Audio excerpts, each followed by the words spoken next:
Boa tarde, pessoal. E aí, como é que tá o sábado de vocês? Tudo bem? Então tá bom. Vocês desculpem aí o local, eu sei que tá meio escurinho, mas é porque o celular tá na carga. E aí, né, é o lugar que eu tenho para colocar o carregador. É aqui na minha cozinha. Então vocês ignorem o cenário aí atrás e também ignorem um som. Não sei se dá pra vocês ouvirem, porque como eu tô aqui na cozinha, então é muito perto da minha vizinha aqui. E ela tá com o rádio com o som ligado aqui. Então, vocês também ignorem essa parte, né? Mas a gente não vai deixar de meditar o evangelho por causa desses pequenos barulhinhos. Então vamos lá, o evangelho de hoje é Marcos, capítulo 16, versículos de 9 ao 15. Né, continuando aí sobre a ressurreição. Então, vai falar hoje sobre a aparição a Maria Madalena, aparição aos discípulos e missão que receberam. Então, vamos lá. Tendo Jesus ressuscitado de manhã, no primeiro dia da semana, apareceu primeiramente a Maria de Magdala, de quem tinha expulsado 7 demônios. Vamos dar uma paradinha aqui. Lembra que essa semana, né, a gente meditou sobre Maria Madalena? É a mesma Maria de Magdala. E aqui nesse evangelho, Marcos vai dizer que Jesus havia expulsado 7 demônios dela. É aquela prostituta, né, que havia sido expulsado dela 7 demônios. E daí ela começou a seguir Jesus. Então olha que maravilha, né? Você aí às vezes achando que não tem jeito para você achando que é pecador demais, que tá longe demais da graça de Deus, tem jeito pra você, porque se até pra ela, pra Maria Madalena, que tinha 7 demônios, teve jeito, né? Então, os nossos defeitos pra Deus, diante da misericórdia de Deus, é fichinha, né? Então, vamos pensar sobre isso, que a gente não fique arrumando desculpas para não se aproximar de Jesus.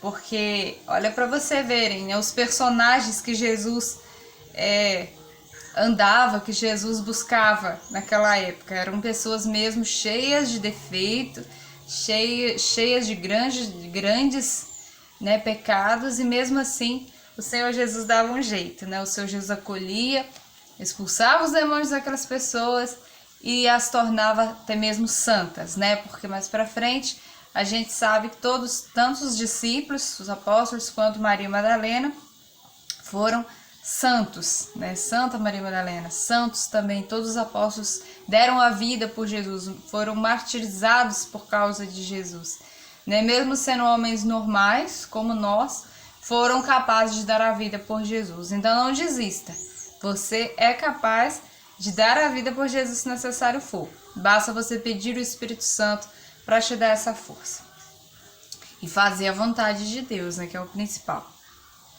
Foi ela noticiá-lo aos que estiveram com ele, os quais estavam aflitos e chorosos. Quando souberam que Jesus vivia e que ela o tinha visto, não quiseram acreditar, né?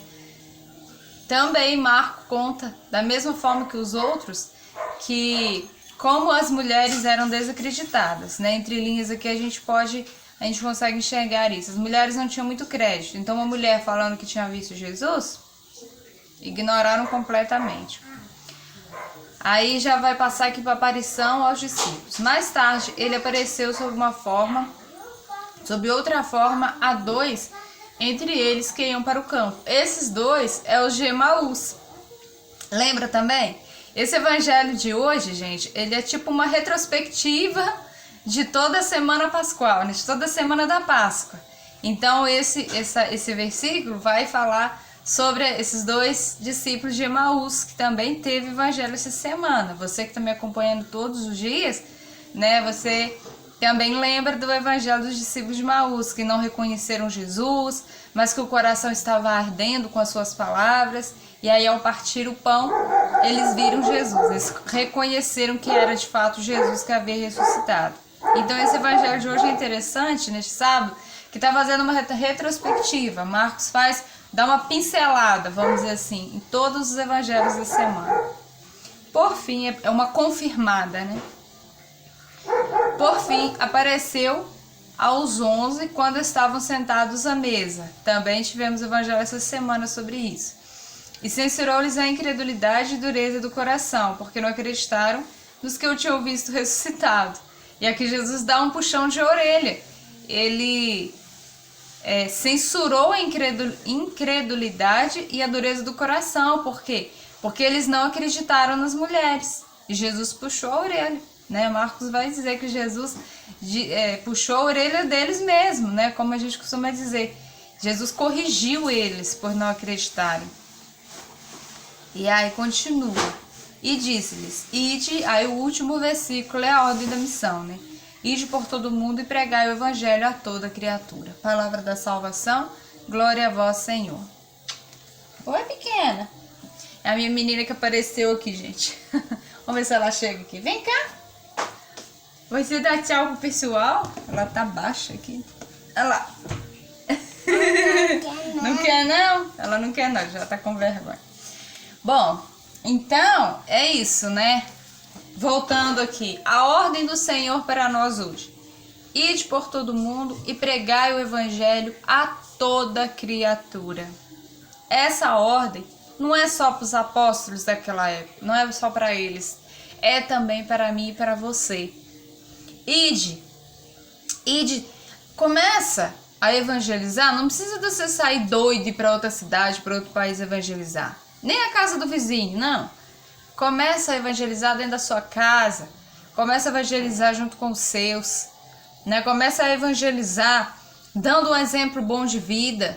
Mostrando para as pessoas que é possível servir a Deus.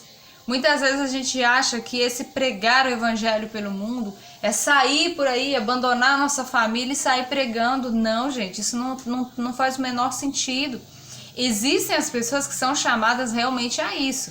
A renunciar, largar tudo, largar a família, largar pai, mãe e sair evangelizando. Tem os missionários que são chamados para isso, sim. Mas se você é uma mãe de família como eu, né, não tem como que eu vou deixar minha filha em casa e vou sair pelo mundo pregando a palavra de Deus, ainda mais em tempos como estamos vivendo agora? É imprudente, né? É fora do comum. Então o que a gente precisa fazer? A gente precisa evangelizar onde a gente está. Igual, a minha forma de evangelizar é através, né, do YouTube. A sua forma de evangelizar talvez seja, né, através mesmo de palavras boas que você fala até mesmo dentro da sua casa. Né? Você encontra uma pessoa na rua, a gente tem muita oportunidade muitas vezes de evangelizar no nosso trabalho. E é difícil evangelizar no nosso trabalho, eu sei que é. Né? Às vezes a gente vê uma coisa errada, aí para não perder o amigo, a gente acaba omitindo. Não omita não. Se você perceber que tem uma pessoa cometendo um erro grave que pode levá-la para o inferno, você tem o dever e a obrigação de dar um toque naquela pessoa. Claro que você não vai chegar xingando, julgando, falando, se você continuar nessa vida, você vai para o inferno. Não, evangelizar não é julgar as pessoas no inferno. Mas se você vê que tem um perigo disso acontecer, da pessoa perder a alma, você não precisa dizer para ela isso. Mas, porque aí você, além de perder o amigo, de perder o companheiro de trabalho, o que seja, né, ou até mesmo familiar, a pessoa também não vai acreditar em você. Então, assim, tem formas de chegar. Então, como é que eu falo, Joel? Aqui, ó, Jesus nos ensinou muitas coisas aqui, né? Dá uma consultadinha. Eu falo que a Bíblia é o dicionário do cristão. Quando uma coisa que a gente não entende, uma palavra que a gente não entende, o que a gente faz? A gente corre no dicionário, né? O Mini Aurélio. O Mini Aurélio do cristão é a palavra de Deus. Se tem alguma coisa na sua vida que você não está entendendo, que você não sabe o que fazer, não sabe que palavra dizer, corre nesse Aurélio aqui, ó, a Bíblia Sagrada. E tem todas as respostas aqui, gente. Todas. Então, assim, você tem a oportunidade de evangelizar 24 horas por dia. A gente tem. E esse evangelizar nada mais é do que mostrar Jesus para as outras pessoas, ser Jesus para as outras pessoas, acolher Jesus, acolher as pessoas como Jesus as acolheria. Então, assim, por isso que eu digo que aqui se encontra todas as respostas para isso. A ordem do Senhor hoje é clara.